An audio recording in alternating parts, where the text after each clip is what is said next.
तो यहाँ एक बार फिर से तस्वीरें आप देखिए, कैसे देखिए जो मैनेजमेंट है, क्राउड मैनेजमेंट है, वो भी ज़बरदस्त तरीके से किया गया है ताकि एक जगह भीड़ इकट्ठे ना हो, किसी को भी असुविधा ना हो। अगर रेलवे से कोई यात्री आ रहा है तो उसको सिर्फ 3 किलोमीटर पैदल चलना हो, क्योंकि अगली 3 फरवरी तक के लिए 4 पहिया वाहनों की पूरे इस संगम नगरी में एंट्री बैन हो चुकी है, इजाज़त नहीं मिलेगी और पैदल चलना होगा सभी यात्रियों को, चाहे कोई खास हो या सामान्य व्यक्ति हो।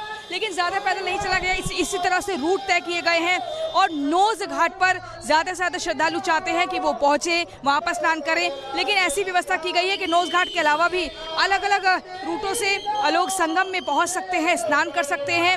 हर तरह की सहूलियत है, जगह जगह पानी पीने की व्यवस्था की गई है, हर वक्त भंडारे चल रहे हैं और किसी का कोई व्यक्ति अभी तक खोया नहीं है, ऐसी भी कोई जानकारी नहीं है, क्योंकि जगह जगह खोया पाया केंद्र भी बनाए गए हैं। तो सहूलियत का कुल मिलाकर काफ़ी ख्याल रखा जा रहा है। जब लोगों से हम बातचीत कर रहे हैं तो उनका कहना है कि योगी आदित्यनाथ की तरफ से जो तैयारियां की गई है वो अब तक की बेहतरीन तैयारियां हैं। इससे पहले भी कुंभ देखे हैं, लेकिन उसमें कई मिसहैपनिंग्स हो जाती थी। आपको बता दें आज का दिन इसलिए खास है क्योंकि केंद्रीय गृह मंत्री अमित शाह पहुंचे हैं, उनके साथ योगी आदित्यनाथ की मौजूदगी है। अब से कुछ देर बाद जो है केंद्रीय मंत्री किरण रिजिजू भी यहाँ पर पहुँचेंगे और उनके साथ जो है साधु संतों से मुलाकात करेंगे अमित शाह। तो वो तस्वीरें भी हम लगातार अपने दर्शकों को दिखाएंगे। लेकिन आप देखिए, एक बार अपने दर्शकों को घर बैठे दिखा दें जो कुंभ नहीं आ सकते हैं, जो प्रयागराज नहीं पहुंच सकते हैं, कि क्या कुछ यहाँ पर एक अलग ही नगरी दिख रही है। ये साधु संतों की एक अलग नगरी दिख रही है।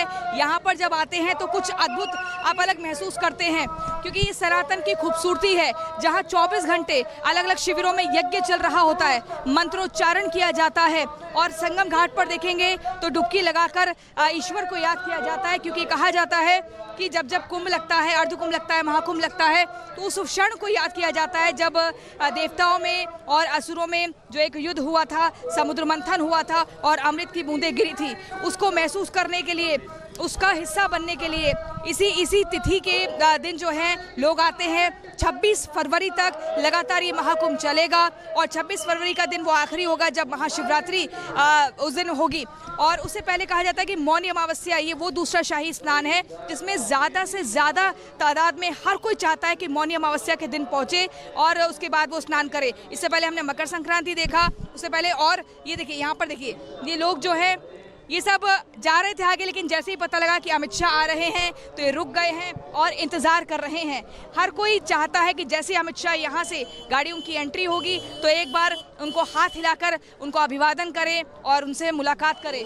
लेकिन आपको तैयारियों की अगर हम तस्वीरें दिखाएं तो बहुत बेहतरीन तस्वीरें की गई हैं। जगह जगह आप देखिए शिविरों में किस तरीके से जो सनातन का पताका है वो यहाँ पर लहराया जा रहा है पिछले कई दिनों से, और उसी की छटा यहाँ पर दिख रही है।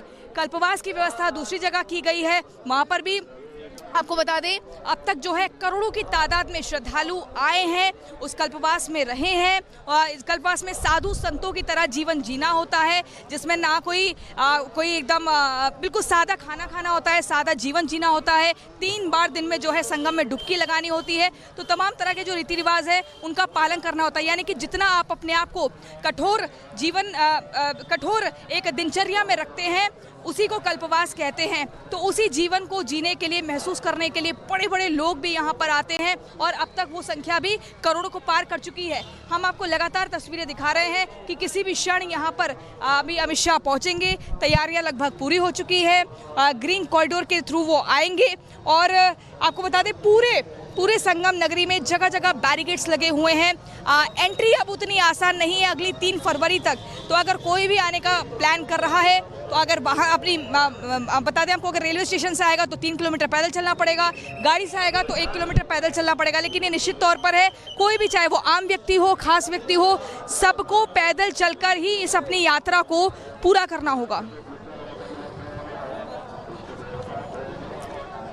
तो देखिए, हम तस्वीरें जो हैं अपने दर्शकों को लगातार दिखा रहे हैं कि किस तरीके से जो अमित शाह हैं अपने परिवार के साथ उन रीति रिवाजों को पूरा कर रहे हैं, जिसके बाद उनकी तीर्थ यात्रा संपूर्ण होगी। ऐसा नहीं है कि आने के बाद सिर्फ स्नान करना होता फिर चले जाना होता है।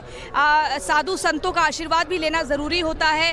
इसके अलावा स्नान करना होता है, फिर लेटे हुए हनुमान जी के दर्शन करने भी अनिवार्य माने जाते हैं। इसके अलावा आपको बता दें अक्षय वट जो है उसका एक अलग अपना कितना अद्भुत महत्व है। तो इन तमाम जगहों पर अमित शाह पहुंच रहे हैं अपने परिवार के साथ और उन सभी नियमों का पालन कर रहे हैं जो कुंभ, महाकुंभ या अर्धकुंभ के दौरान अनिवार्य मानी जाती है। और इसी के चलते 5 घंटे का समय पूरा तय किया गया है, समय उसी हिसाब से बांटा गया है। जब अमित शाह धीरे धीरे करके अपने परिवार के साथ उस पड़ाव को पूरा करते जाएंगे और अंत में यहाँ से प्रस्थान कर जाएंगे। लेकिन जब वो यहाँ भोजन करेंगे तो यहाँ किसी भी बाहरी और किसी भी शख्स की एंट्री नहीं होगी। हालांकि मीडिया की भी एंट्री यहाँ पर नहीं है, क्योंकि वो यहाँ पे उस एक बड़ा सा पंडाल है जहाँ पर हजारों की तादाद में जो है साधु संत होंगे, उनसे बातचीत कर रहे होंगे। केंद्रीय गृह मंत्री अमित शाह उनके साथ भोजन कर रहे होंगे, तो वो तस्वीर भी एक अलग होगी। देखिए,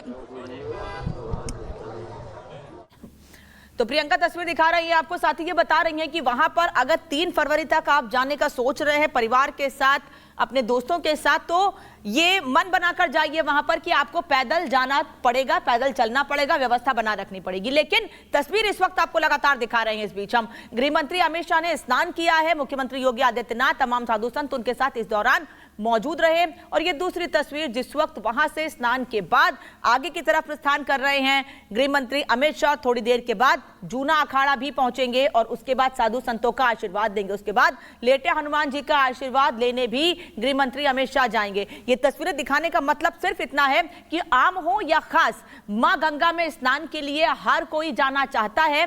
कोई देर से पहुंच रहा है, कोई जल्दी पहुंच रहा है, लेकिन हर कोई मां गंगा में स्नान और डुबकी के लिए इस महाकुंभ के अवसर पर जाना चाहता है। और इसीलिए सरकार की ओर से, प्रशासन की ओर से तैयारियां पहले ही पूरी कर ली गई हैं। और आंकड़ा पहले ही बताया गया था कि पूरे कुंभ मेला क्षेत्र में बड़ी संख्या में लोग पहुंचेंगे और ऐसे में समापन तक यानी 26 फरवरी तक, जब अंतिम स्नान है महाशिवरात्रि के दिन, अंतिम स्नान तक यहां पर 40 से 45 करोड़ लोग पहुंच सकते हैं। और अभी तक यह आंकड़ा 13 करोड़ को पार कर चुका है। और ऐसे में सिर्फ एक दिन यानी मौनी अमावस्या के दिन 10 करोड़ की संख्या में श्रद्धालु यहां पहुंचने वाले हैं। उसी को लेकर व्यवस्था बनाए रखने के लिए तमाम प्रतिबंध लगाए गए हैं कि आप पैदल चले, गाड़ी से ना जाएं, क्योंकि अगर आप मेला क्षेत्र में गाड़ी से जाते हैं तो आपके साथ साथ जो श्रद्धालु वहां पर पहुंच रहे हैं उनको भी परेशानी हो सकती है।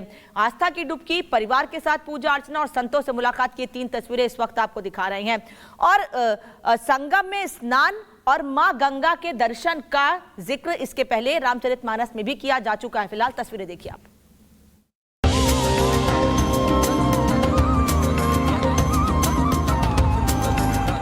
एक 144 साल बाद बने महाकुंभ के इस अद्भुत संयोग के अवसर पर देश दुनिया के सनातनियों की भारी भीड़ जुट रही है। अब तक लाखों करोड़ों श्रद्धालु संगम पर आस्था की डुबकी लगाने पहुंच चुके हैं, जिनमें नेता हो या अभिनेता कोई पीछे नहीं रहा। हर कोई श्रद्धा के साथ आस्था की डुबकी लगाता नजर आया। आज केंद्रीय गृह मंत्री अमित शाह भी संगम नगरी के दौरे पर गए। इस दौरान उन्होंने आस्था की डुबकी लगाई, जिनके साथ उत्तर प्रदेश के मुख्यमंत्री योगी आदित्यनाथ भी नजर आए।